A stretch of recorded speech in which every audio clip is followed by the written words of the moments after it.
Well, ladies and gentlemen, I'm very grateful to Stephen for his excessively kind and undeserved words. And if I may say so, I'm also thrilled to see Dr. Ralph Speth here, who rather cunningly managed to time it exactly to his arrival just after his deputy had done brilliantly in the art of how you delegate or don't. And the other thing, ladies and gentlemen, I've just discovered what it's like to be a broiler chicken, because and one that, of course, isn't organic entirely, but sitting in here when we first came in, it reminded me so much of those large, intensive chicken farms I visited. Anyway, it's nice to see such a high stocking rate of business leaders. And, if I may say so, particularly splendid to see so many members of business in the community here today, and particularly heartening that so many of you have remained such loyal members despite the ravages of the recession. There were anxieties that quite a lot of you would disappear and not want to get involved while things were so difficult. But the fact you've remained, so many of you, is remarkable, I think, and an enormous credit to you. And needless to say, I'm much looking forward to listening to the report back session of my Seeing is Believing program later, which really has proved to be such an effective means of informing business leaders of their wider role in society. Its success, I think, is down to those who run it, and I would just like to thank the leaders of the 2013 program ahead of our meeting. Also to thank Steve Holliday and the 12 ambassadors he has led, who have helped demonstrate that the engagement work done by business in the community is key to defining the approach business has to take if we are to create responsible business leaders of the future. And I cannot let this opportunity go by without also thanking Mark Price and the board he has chaired so brilliantly for all that they have achieved with business in the community. And incidentally, I'm delighted that we have persuaded Mark, poor man, to remain as the chairman, at least for a short while yet. So Mark, I can't thank you enough for being prepared to do that. And I'm particularly grateful to him and the business contributors to my Countryside Fund, whose cause-related marketing efforts since 2010 have enabled grants worth £3.87 million to over 120 rural communities. That is estimated to be around 64,000 people who in some way or other have been helped in rural areas alone. But, ladies and gentlemen, we do need more businesses and companies with direct links to the countryside, its products and services to contribute. If Dutch Originals can give 75,000 a year, so can others, I think, who are far larger in size. And incidentally, I was down in Somerset this week, and just visiting some of the farmers who've been flooded twice now, and we're all told it's just once in 100 years. And that's what one farmer was telling me, that Lloyd's Bank had told him when they were very kind and helped him after he was flooded last year. Once in 100 years. Now it's happening again, but for weeks and weeks and weeks. And what it does, of course, is to kill off the soil. And you have to apply huge amounts of lime to try and bring the soil back again. And it's just perhaps a bit of a reminder, possibly, and a wake-up call that we have to take a longer-term view, because if you're going to grow anything or farm it, the weather is hugely important in all this. You can't just suddenly, remove the help from people. And therefore, it seems to me that we need to pay a little bit of attention to the long-term issues that we're facing, which indeed has already been discussed, fortunately, this morning. And, ladies and gentlemen, you've just heard one example, I was going to say from Dr. Ralph Speth, of a company doing all it can. Jaguar Land Rover, as Business in the Community's Responsible Business of the Year for 2013, really does deserve our congratulations. And I was particularly struck by its commitment to developing apprenticeship schemes and its support for so many sustainable projects worldwide. And interestingly, the company has found this is not only the right thing to do, but drives innovation within the businesses and enables it to remain competitive. Business in the community, of course, has been at the forefront of forging this whole approach, and we now have plenty of proof that by participating in its programs and campaigns, companies have become much more mindful of the communities they serve, recognizing that good business is actually good for business.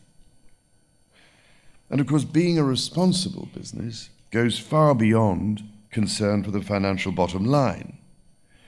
Running businesses, as you know far better than I, you are very much on the front line. What you do not only drives the economy, it is pivotal in creating healthy, stable, and therefore resilient communities, without which society really has no hope. And if you think about it, that very stability in society is what attracts so many investors to this country. If you ask them why they want to invest here, as I do from time to time on visits overseas. But, ladies and gentlemen, to maintain that stability, it surely has to be invested in, and that is why, as members, you play such a crucial role in helping to build resilience and skills in many of our more deprived and struggling communities.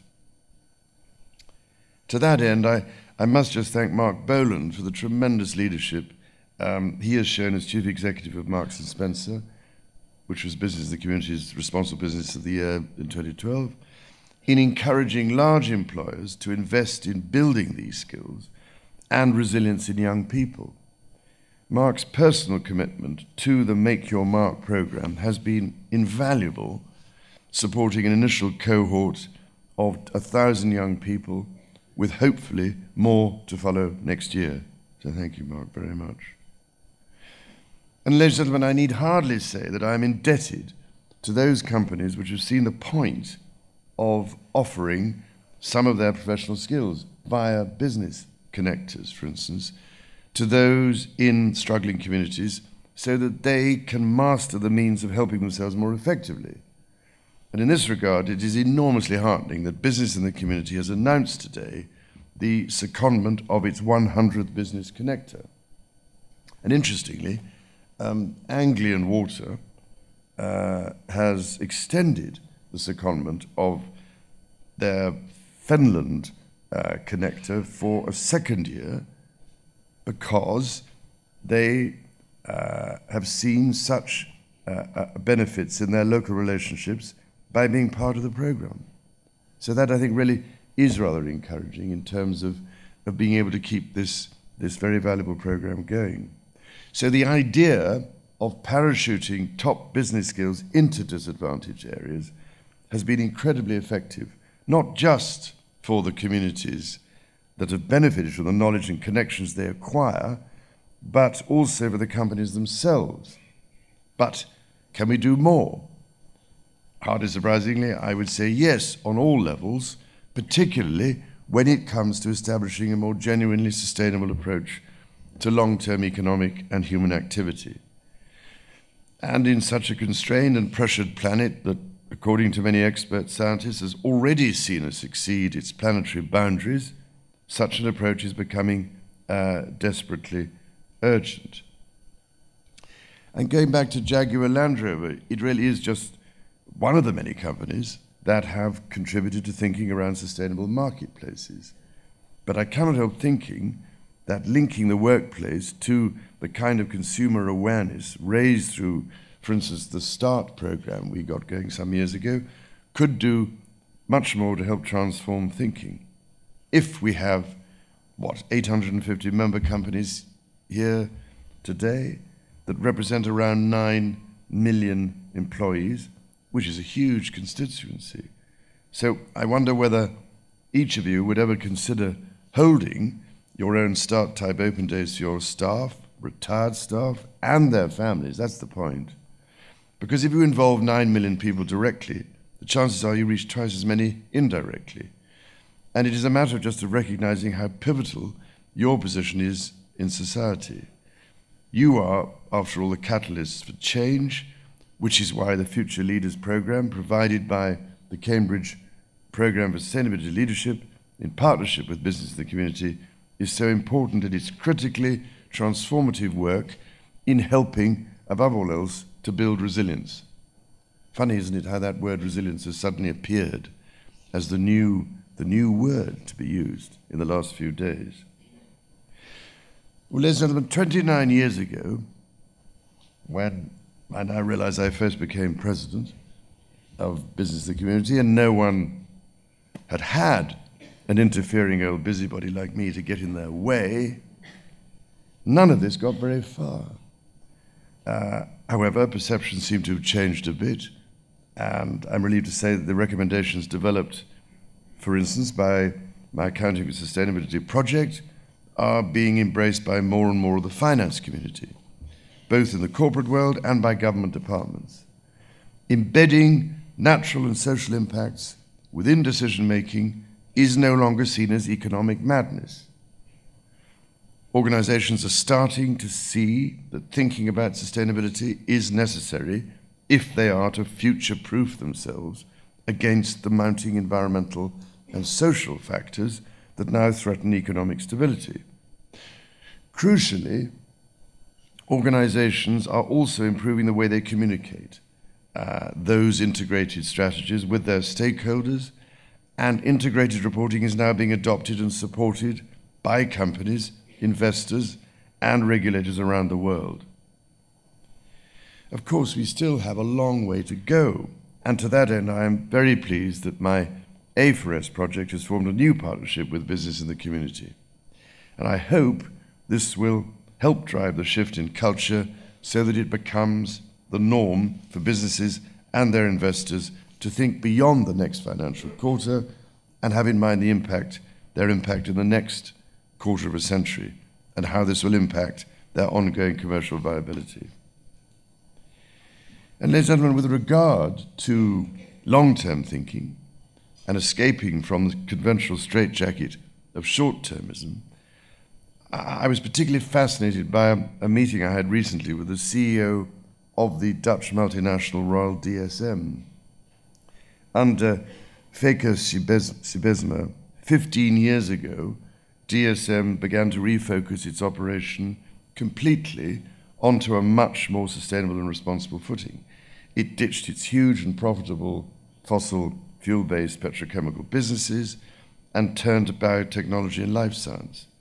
And for example, by building a $250 million plant in the United States, which converts organic waste that would otherwise be burned or go to landfill, it is concentrating on the manufacture of second-generation biofuels that do not affect global food production in the way the first generation do.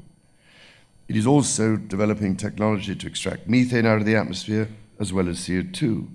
But to do this, their CEO had to close the door on those investors who refused to take the long-term view. He told them it was the end of the circus, and yet DSM is now delivering to those investors who were prepared to do so the highest yields the company has ever seen. Increasingly, it is becoming possible to demonstrate that sustainability and healthy profit margins are not mutually exclusive, but it does take vision and dogged determination. Dogged determination, of course, is what Sir Winston Churchill had back in the 1930s, in the run-up to the catastrophe of World War II, when he faced, as we do now, a wall of denial and skepticism. And yet, the threats to economic stability we face today are arguably far greater than those faced in 1939, with climate change already making some parts of the world uninhabitable when once they supported healthy communities, and with global trends threatening to swamp local action. Business has to recognize its role within society, which is why business and the community's idea of a new contract between business and society is so important. We can only achieve the transformation we need by encouraging enlightened business leadership to see its relationship with society as a mutually beneficial partnership, one that puts in as much as it takes out, one that has its sights not just on profit, but on doing what business in the community stands for, releasing the untapped power of this country's social capital and nurturing a more balanced, more dynamic, and much more sustainable economy in the future. Thank you, ladies and gentlemen.